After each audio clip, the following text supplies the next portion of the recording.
everybody. Thanks for tuning in to another episode.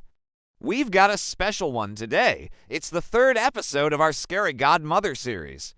So we are bringing back the fabulous Margaret Atwood.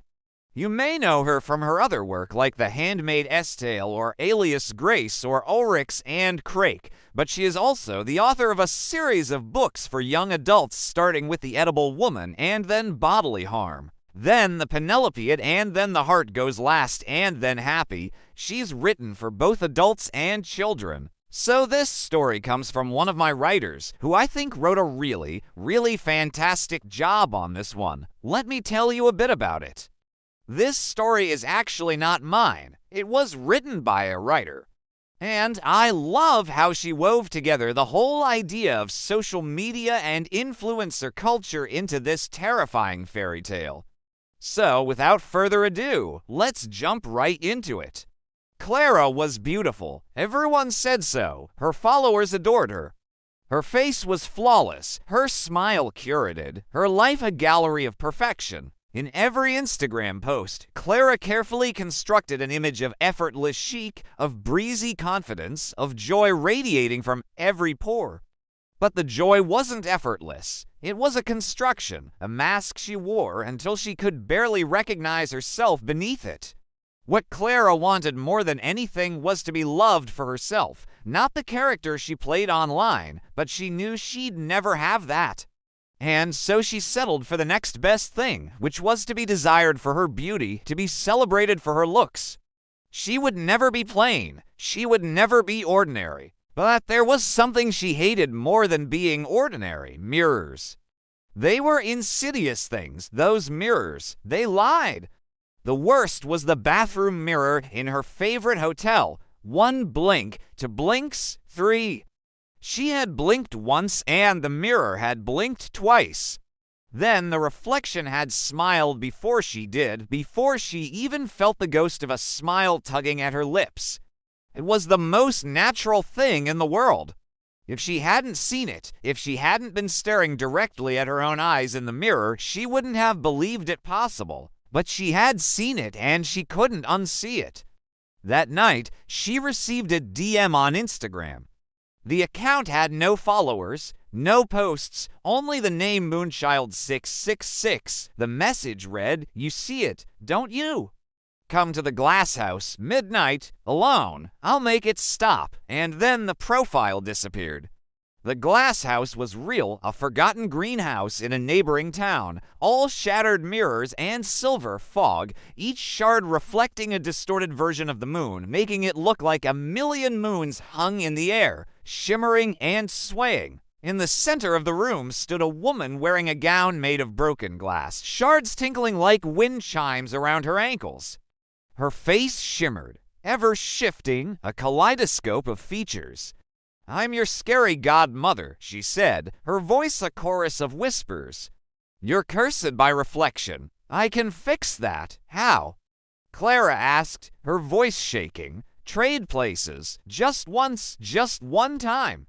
Let your reflection live. Let it breathe. And you'll be free." Clara stared at her. "And what will become of my reflection?" "It will live, but it will also resent you for what you took away. Reflections, you know, have a way of getting even." Clara hesitated, fear warring with desire. "What's the price?" The godmother smiled. "You'll never see yourself again, not truly. But you'll be adored." Clara thought of all the nasty comments, the haters who wished they could look like her, the mean girls who envied her life. How sweet irony would be to have them get their wish, but then doubt crept in. What if I change my mind? Too late, child. The bargain's already struck. Clara woke up in her own bed. The room was dark. She could hear the distant hum of traffic and the rhythmic chirp of a cricket outside her window. Sunlight slanted through the gap in the curtains, painting a pale rectangle on her duvet. She sat up. Her hand flew to her mouth. It was the most beautiful mouth, full and red, with teeth as white as pearls. She knew that mouth. It was her mouth, but it wasn't. It was more beautiful, more alive. Then she turned her head, her beautiful head, and stared into the mirror. Her reflection stared back, dull and lifeless. Later that day, Clara posted a selfie. The photo was unlike any she'd posted before. Gone was the heavy makeup and styled hair. Her skin glowed, her eyes sparkled, her lashes were long. Her mouth was perfect. Within hours, her followers had doubled. Designers sent her messages asking if she'd promote their clothes. Beauty companies wanted her to hawk their products. Clara basked in the attention. Her reflection might be doomed to a life of resentment, but she, Clara, was radiant. One day, she received a package, an engraved silver compact mirror.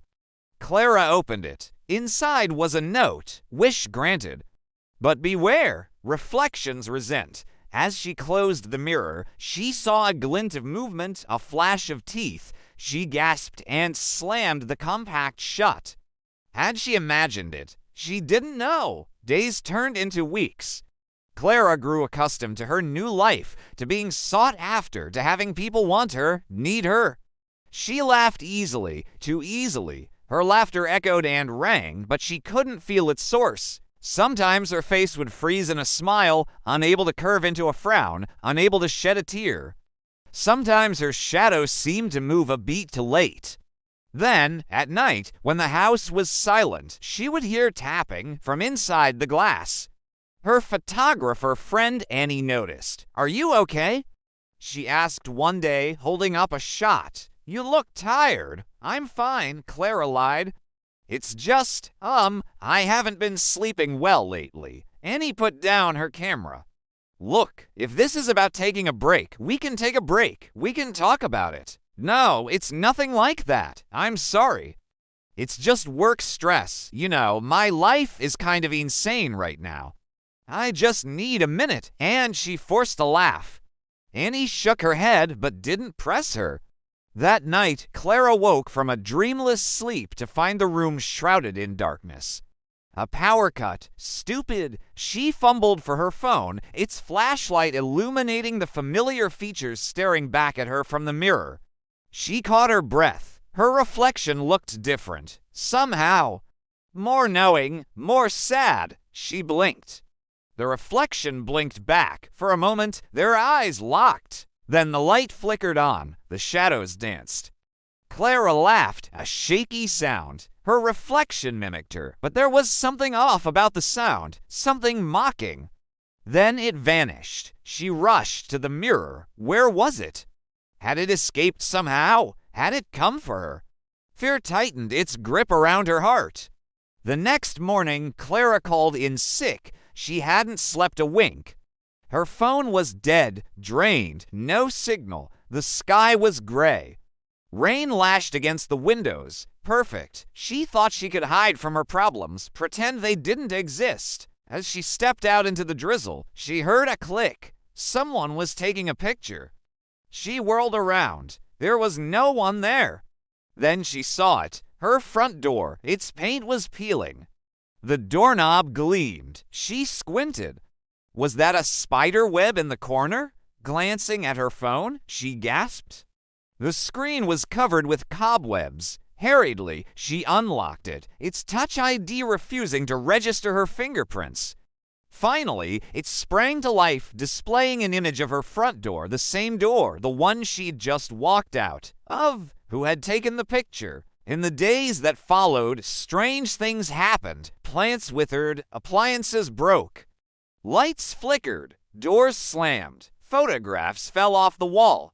The phone camera glitched, her selfies blurred. Clara became a prisoner in her own home, too afraid to go outside, too afraid to go in.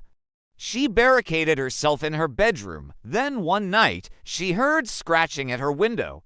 She pressed her face against the cool glass, its dampness seeping through to her fingertips. Outside, in the darkness, a pair of eyes gleamed. And that's the end of part 3. Will Clara escape her scary godmother's curse? Or is she doomed to live in fear forever? That's for you guys to decide. Leave a comment below with your theories. And remember, if your reflection looks sad, it probably is. And that's the end of part 3. Will Clara escape her scary godmother-esque curse, or is she doomed to live in fear forever? That's for you guys to decide. Leave a comment below with your theories, and remember, if your reflection looks sad, it probably is. Thanks for watching, everybody. Don't forget to follow us for more scary stories like these. Also, please leave a like and review. I think that really helps us out. Anyway, thanks so much for tuning in, and I'll catch you next time.